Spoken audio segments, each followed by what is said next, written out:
حضور نبی اکرم صلی اللہ علیہ وآلہ وسلم نے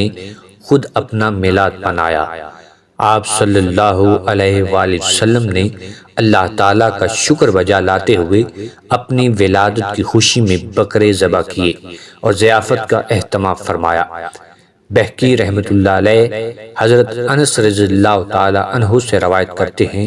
کہ اللہ کے محبوب صلی اللہ علیہ وآلہ وسلم نے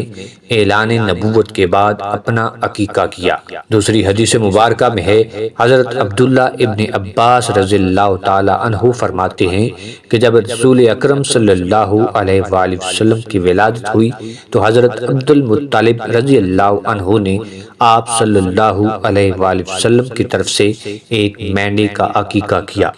امام جلال الدین سیوطی رحمۃ اللہ علیہ فرماتے ہیں کہ امام بہقی نے حضرت انس رضی اللہ تعالیٰ عنہ سے جو روایت نقل کی ہے کہ حضور نبی اکرم صلی اللہ علیہ وآلہ وسلم نے اعلان نبوت کے بعد خود اپنا عقیقہ کیا، باوجود اس کے کہ آپ صلی اللہ علیہ وآلہ وسلم کے دادا عبد المطلب آپ صلی اللہ علیہ وآلہ وسلم کی پیدائش کے 7ویں روز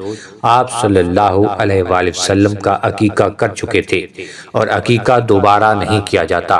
پس یہ واقعہ اسی پر محمول کیا جائے گا کہ آپ صلی اللہ علیہ وآلہ وسلم نے اپنے آپ کو اللہ کی طرف سے رحمت للعالمین اور اپنی امت کے مشرف ہونے کی وجہ سے اپنی ولادت کی خوشی کے اظہار کے لیے خود عقیقہ کیا۔ اسی طرح ہمارے لیے مستحب ہے کہ ہم بھی حضور نبی اکرم صلی اللہ علیہ وآلہ وسلم کے یوم ولادت پر خوشی کا اظہار کریں اور کھانا کھلائیں اور دیگر عبادات بجا لائیں اور خوشی کا اظہار کریں۔